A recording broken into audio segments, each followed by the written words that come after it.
Hello students, welcome back your YouTube channel biology signalling. और आज हम ये जो हमारा लेसन है पुष्पी पाथवा में लैंगिक जनन या sexual reproduction in flooring plants, उसका जो लास्ट वीडियो है वो यहाँ पर आज हम देखने वाले हैं। इस वीडियो में हम कंप्लीट कर लेंगे इस लेसन को। और यदि आप भी नीट की तैयारी कर रहे हैं या फिर किसी एंट्रेंस एग्जाम की तैयारी कर रहे हैं जिसमें बायोलॉजी पूछी जाती है तो आप हमारे साथ जुड़ सकते हैं।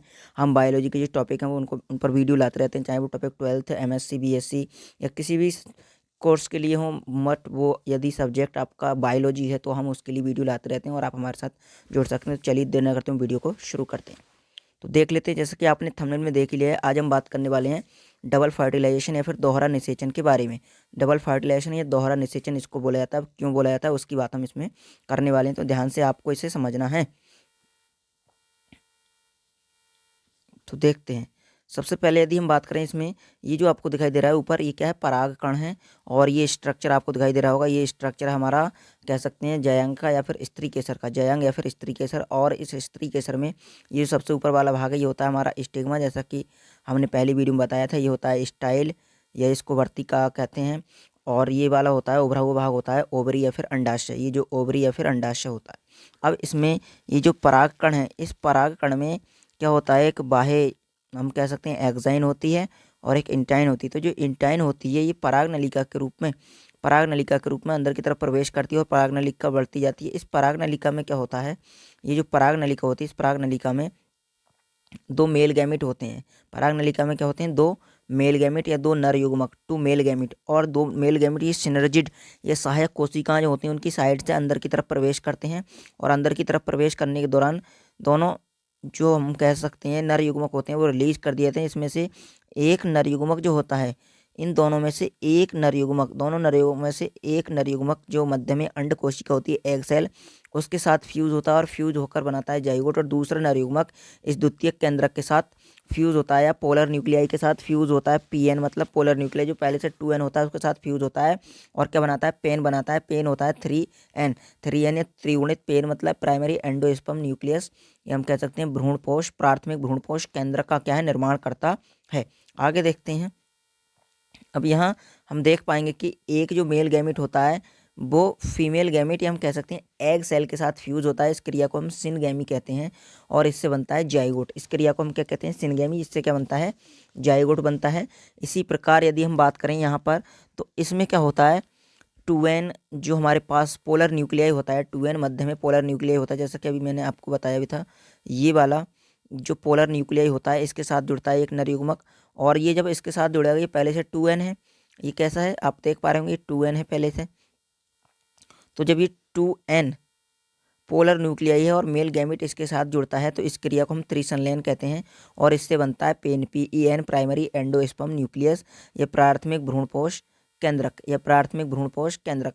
और ये जो दोनों प्रक्रियाएं हैं, मतलब संलयन या फिर त्रिसंलयन, सिनगैमी और ट्रिपल फ्यूजन, इन दोनों को मिलाकर ही बोला जाता है डबल फर्टिलाइजेशन। डबल फर्टिलाइजेशन क्यों बोलते हैं? क्योंकि नर युग्मक, दो नर युग्मक होते हैं, दो बार इसमें निषेचन करते हैं। एक बार निषेचन ये होता है, इससे जाइगोट बनता है। एक बार ये निषेचन होता है जिससे PEN बनता है। और इन दोनों प्रक्रियाओं को मिलाकर हम कहते हैं डबल फर्टिलाइजेशन। क्या बोलते हैं? डबल फर्टिलाइजेशन या फिर दोहरा निषेचन। तो ये दोहरा निषेचन या डबल फर्टिलाइजेशन तो बहुत ही महत्वपूर्ण टॉपिक है, यहाँ से क्वेश्चन हमेशा पूछा जाता है, तो आपको ये ध्यान रखना है। तो चलिए आगे बढ़ते हैं। अब हम बात कर लेते हैं, एंडोस्पर्म का विकास जाइगोट के विकास से पूर्व होता है। ये बात हमें ध्यान रखनी है। पहले एंडोस्पर्म यानी भ्रूणपोष बनता है, तब भ्रूणपोष का विकास होता है, तब जाके जाइगोट का विकास होता है। क्योंकि भ्रूणपोष विकसित होगा या एंडोस्पर्म विकसित होगा तभी तो भ्रूणपोष या एंडोस्पर्म से क्या होगा? पोषण मिलेगा। भ्रूण को जो भ्रूण बनेगा उसको पोषण मिलेगा। जाइगोट के विकसित होने के बाद जो भ्रूण बनेगा उसको पोषण मिलेगा भ्रूणपोष से। इसलिए पहले एंडोस्पर्म भ्रूणपोष क्या होता है? विकसित होता है। अब हम बात कर लेते हैं PEN की, ये प्राइमरी एंडोस्पर्म न्यूक्लियस की।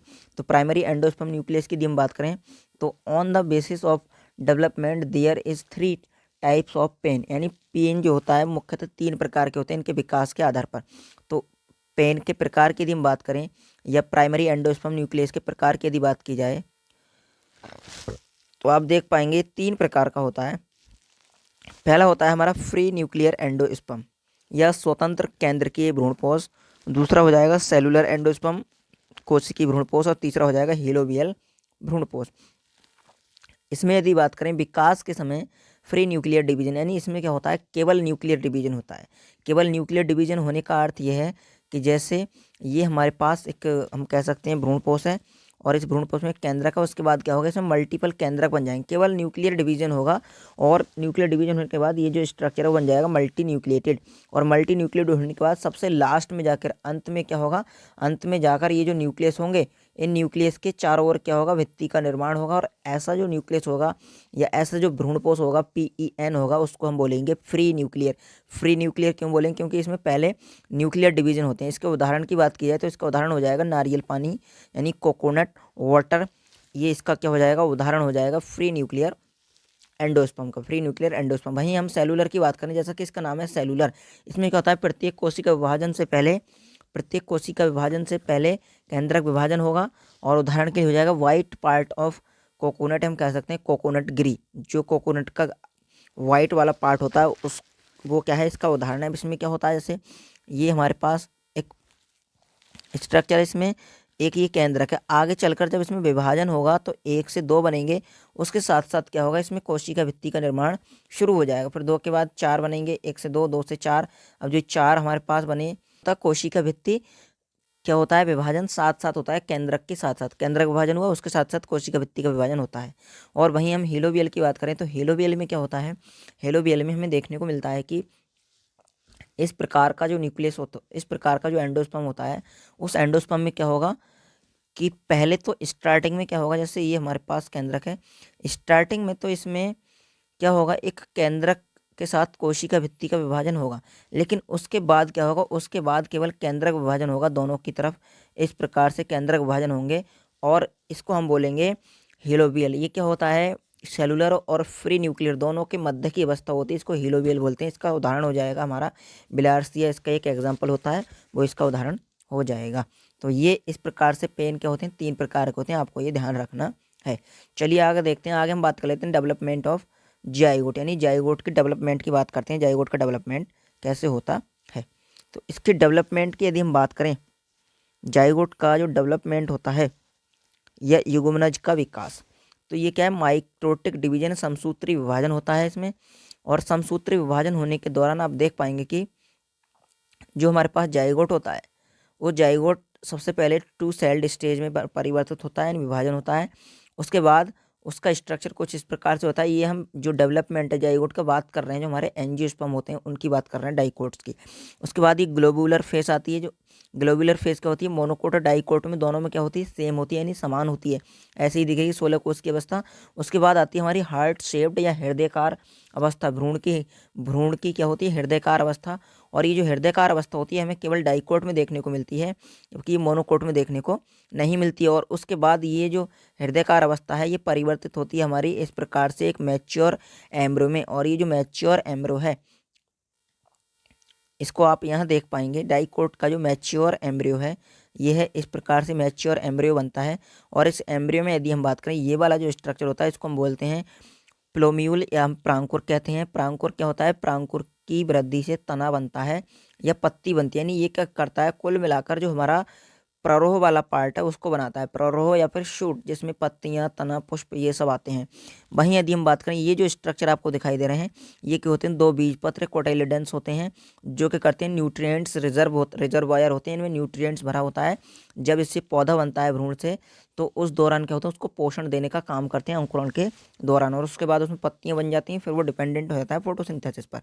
उसके बाद यदि हम बात करें इसमें, ये हमारे पास होता है बीज पत्राधार या हाइपोकोटाइल। और उसकी बात करें हम, रेडिकल होता है हमारे पास, मूलांकुर होता है। मूलांकुर की यदि बात की जाए तो जो मूलांकुर होता है मूल का निर्माण करता है। मूलांकुर क्या करता है, मूल का निर्माण करता है। तो टिपिकल डाइकोट एम्ब्रियो होता है, ये क्या होता है, टिपिकल डाइकोट एम्ब्रियो होता है। तो इस प्रकार से हमारा डाइकोट का क्या होता है, एम्ब्रियो होता है। वहीं हम अगला स्ट्रक्चर देख लेते हैं जो हमारा मोनोकोट का एम्ब्रियो है। तो मोनोकोट के एम्ब्रियो की बात करें तो इस मोनोकोट के एम्ब्रियो में ये आपको देख पा रहे होंगे, ये होता है स्कोटेलम या फिर एक बीज पत्र। इसमें केवल एक बीज पत्र होता है, मोनोकोट या एक बीज पत्री जो पौधे होते हैं। उसके साथ ये वाला जो स्ट्रक्चर है, इस स्ट्रक्चर को हम कहते हैं अविभेदित आच्छादित, या फिर इसको हम इंग्लिश में देख पाएंगे कि ये क्या करता है, लीफ एंड स्टेम का डेवलपमेंट करता है मोनोकोट्स में। वहीं ये होता है हमारा एपीब्लास्ट या अधिकोरक।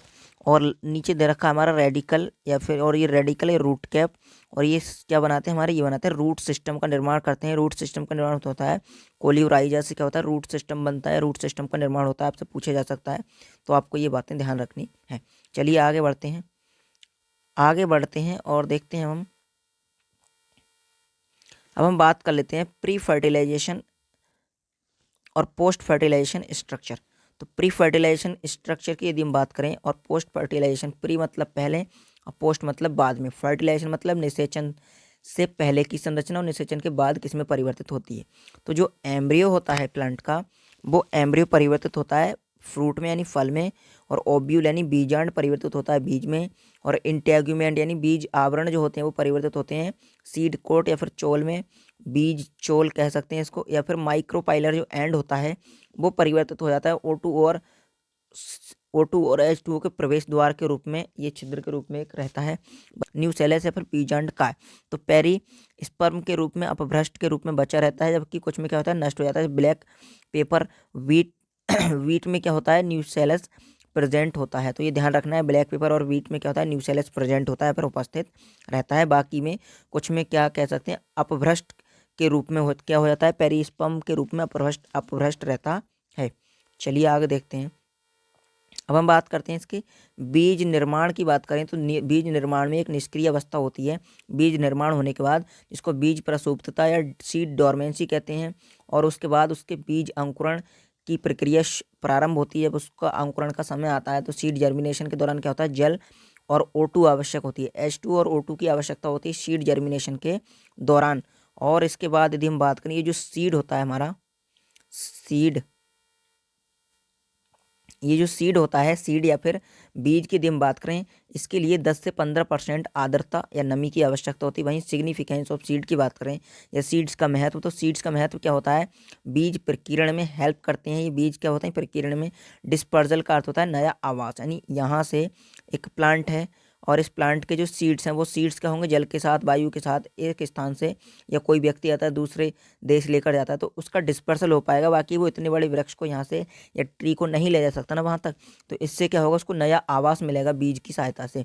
वहीं हम यदि बात करें अगला फीचर इसमें जाइगोट या भ्रूण को पोषण देने का काम भी क्या होता है, सीड्स में जाइगोट या भ्रूण क्या होते हैं पाए जाते हैं और भ्रूण को पोषण मिलता है। वहीं यदि हम बात करें सीड कोट सुरक्षा का काम करता है, और अनुवांशिक भिन्नता या जेनेटिक वेरिएशन के लिए भी सीड का महत्व होता है। बात कर लेते हैं तो सीड मुख्यतः दो प्रकार के होते हैं, एंडोस्पर्मिक और एल्ब्यूमिनस। एंडोस्पर्मिक से यहाँ समझ में आ रहा होगा मैं, एंडोस्पर्मिक मतलब इसमें एंडोस्पर्म है, और नॉन एंडोस्पर्मिक जिसमें एंडोस्पर्म नहीं है। नॉन एल्ब्यूमिनस सीड्स मतलब जो हमारे नॉन एंडोस्पर्मिक हैं, और एल्ब्यूमिनस जो स्पर्मिक हैं। एंडोस्पर्म विद्यमान होता है यानी प्रेजेंट होता है इसमें, उदाहरण के लिए गेहूँ, मक्का, चावल, कैस्टर और कोकोनट। वहीं यदि हम बात करें इसमें एंडोस्पर्म क्या होता है समाप्त हो जाता है, फिर खर्च हो जाता है, उदाहरण के लिए पी, और उसके बाद वीन्स और ग्राउंड नट मूंगफली, इन सब में क्या होता है जो हम कह सकते हैं कि एंडोस्पर्म होता है वो नष्ट या समाप्त हो जाता है, इसलिए इनको बोलेंगे नॉन एंडोस्पर्मिक, और इनमें विद्यमान रहता है इसलिए इनको हम बोलेंगे एंडोस्पर्मिक। यहाँ से डायरेक्ट क्वेश्चन आपसे पूछे जा सकते हैं। वहीं यदि हम बात करें वायबिलिटी ऑफ सीड्स या बीज की जीवन क्षमता, तो बीज की जीवन क्षमता उसकी सबकी अलग अलग होती है। वहीं यदि हम बात करें जीवन क्षमता की वायबिलिटी की, तो कुछ ऐसे भी प्लांट या सीड्स हैं जिनकी कई हजार वर्षों तक होती है, जैसे ल्यूपिनस होती है वो होती है 10,000 वर्ष होती है। वहीं यदि हम बात करें फोइनिक्स डेक्टाइलीफेरा की होती है वो लगभग 2000 वर्ष होती है। यहाँ से डायरेक्ट क्वेश्चन आएगा, आपको ध्यान रखना है। अगला है हम बात कर लेते हैं फ्रूट या फिर फल की, तो सीड के बाद नंबर आता है फल का। तो फल की यदि हम बात करें, फल हमारे मुख्यतः हम फलों को हमने 3 भागों में डिवाइड कर लिया है। पहला है हमारा ट्रू फ्रूट या वास्तविक फल। तो ट्रू फ्रूट कौन से होंगे जो अंडाशय से विकसित होंगे, और हमारे फॉल्स फ्रूट कौन से होंगे जो अंडाशय को छोड़कर अन्य किसी भाग से विकसित होते हैं, वो फॉल्स फ्रूट कहलाते हैं। उदाहरण के लिए एप्पल, स्ट्रॉबेरी और कैश्यू मतलब काजू। और वहीं यदि हम बात करें पार्थेनोकार्पिक फ्रूट, पार्थेनोकार्पिक का अर्थ होता है बिना निषेचन, पार्थेनोकार्पिक मतलब बिना निषेचन की निर्मित फ्रूट जो होते हैं वो पार्थेनोकार्पिक कहलाते हैं, उदाहरण के लिए बनाना। तो ये हमारे पार्थेनोकार्पिक या अनिषेक फ्रूट, अनिषेक मतलब आ मतलब नहीं है, जिसमें निषेचन, बिना निषेचन के जो फ्रूट बने हैं। और जो अंडाशय से बनेंगे, जैसे ये वाला स्ट्रक्चर हमारा, इसमें ये जो अंडाशय ओवरी है, ये अंडाशय फल में जब परिवर्तित होगा तो इसको हम बोलेंगे वास्तविक फल। और इसके अलावा किसी भाग से भी यदि निर्माण होता है फल का तो उसको आभासी या असत्य या कूट फल कहते हैं, या फ्रूट फल्स कहते हैं। वहीं यदि हम बात करें बिना निषेचन के फ्रूट बनता है तो उसको हम बोलेंगे पार्थेनोकार्पिक फ्रूट्स। आगे देख लेते हैं। अब हम बात कर लेते हैं एपोमिक्सिस या असंग जनन या अनिषेक जनन। वो क्या था हमारा? अनिषेक फ्रूट, अनिषेक फलन। अनिषेक फलन मतलब बिना निषेचन के फल बनना। और ये अनिषेक जनन, तो इसमें क्या होगा? जनन जिसमें बिना निषेचन के बीज का निर्माण होता है, यानी अमानी नहीं है निषेचन, बिना निषेचन के बीज का बनना क्या कहलाएगा? एपोमिक्सिस कहलाएगा, formation of seed without fertilisation. तो ये क्या करता है? नकल करने की कोशिश करता है। जैसे देखते हैं इसमें कि एसेक्सुअल रिप्रोडक्शन करता है, उसके बाद नकल करने की कोशिश करता है सेक्सुअल रिप्रोडक्शन की। एस्ट्रेशिया एंड ग्रासेस जो होती हैं उनमें इस प्रकार की जो एपोमिक्सिस है वो देखने को मिलती है। जैसे सनफ्लावर हो गया हमारा, और उसके बाद यदि हम बात करें कोरियोप्सिस होता है हमारा, और वहीं डहलियास होता है, डहलियास। इनमें सब में क्या है? हमें एपोमिक्सिस देखने को मिलती है। तो एपोमिक्सिस क्या है? अमानी नहीं निषेचन, बिना निषेचन के बीज या सीड का बनना, without formation of seed without fertilisation क्या कहलाएगा हमारा? एपोमिक्सिस। और formation of fruit without fertilisation कहलाएगा हमारा पार्थेनोकार्पिक फ्रूट। चलिए आगे देखते हैं। आगे हम बात कर लेते हैं पॉली एम्ब्रियोनी। पॉली एम्ब्रियोनी या हम कह सकते हैं बहुभ्रूणता। ये तो स्पष्ट है इससे। बहु मतलब बहुत से भ्रूण का बनना, बहुत से भ्रूण का बनना क्या कहलाएगा? बहुभ्रूणता। उदाहरण हो जाएगा सिट्रस, ऑरेंज, ओनियन। यानी कि जैसे आप देख पाएंगे बहुभ्रूणता, बहुत से भ्रूण का बनना, तो हमें सिट्रस में देखने को मिलता है, ऑरेंज में, और ओनियन यानी प्याज में। आगे देखते हैं। आगे हम बात कर लेते हैं न्यूसेलस या बीजांड का जो होता है हमारा 2n होता है, वहीं इंटेगुमेंट या अध्यावरण भी 2n होता है। और ये दोनों क्या होते हैं? भ्रूण कोश में जब प्रवेश करते हैं, एंटर करते हैं, तब क्या होता है? बिना निषेचन के भ्रूण का निर्माण होता है। और बिना निषेचन के जब भ्रूण का निर्माण होता है तो हम कह सकते हैं कि एक से अनेक भ्रूण बन जाते हैं, एक से ज़्यादा भ्रूण बन जाते हैं, जिसको हम बहुभ्रूणता कहते हैं या बहुभ्रूणता होती है। या इसको हम कह सकते हैं without fertilisation formation of embryo is called polyembryony, क्योंकि इसमें बहुत से एम्ब्रियो फिर बन जाएंगे। जैसे ये हमने स्ट्रक्चर देखा था, इसमें ये वाला, इस स्ट्रक्चर में ये अध्यावरण थे, ये हमारा बीजांड का स्ट्रक्चर है। और इसमें क्या है? ये जो न्यूसेलस है और ये जो अध्यावरण है, ये इसके अंदर भ्रूण कोश के अंदर प्रवेश कर जाते हैं, जिसके कारण हमें पॉली एम्ब्रियोनी देखने को मिलती है, बहुभ्रूणता देखने को मिलती है। जो लेसन था हमने कंप्लीट कर लिया आज की वीडियो में। अब जो अगला वीडियो हमारा, या अगला जो हम कह सकते हैं अगली वीडियो हमारी आने वाली, वो अगले लेसन पर होगी, मानव जनन पर। उसको भी हम 3 से 4 वीडियो में कंप्लीट कर लेंगे। तो यदि आप भी नीट की तैयारी कर रहे हैं और ये जो नोट्स हैं, आप इन नोट्स को प्राप्त कर सकते हैं PDF फॉर्म में टेलीग्राम पर। आप वहाँ हमें सर्च कर सकते हैं बायोलॉजी सिग्नलिंग के नाम से, वहाँ जाके आपको ये नोट्स PDF फॉर्म में मिल जाएंगे। वहाँ से आप इन नोट्स को प्राप्त करके और अपना आप प्रिंट भी निकलवा सकते हैं, या फिर आप उनको ऐसे ही पढ़ सकते हैं। हो सकता है इसमें कुछ अभी हम कहते हैं कुछ टॉपिक स्किप हो रह गए हों, तो आप उनको बाद में इसमें ऐड भी कर सकते हैं। बट मोस्टली जो इंपॉर्टेंट टॉपिक्स हैं उनको हमने इसमें कवर करने की पूरी कोशिश की है। तो आज की वीडियो में इतना ही, मिलते हैं अगली वीडियो में, तब तक के लिए धन्यवाद। जय हिंद।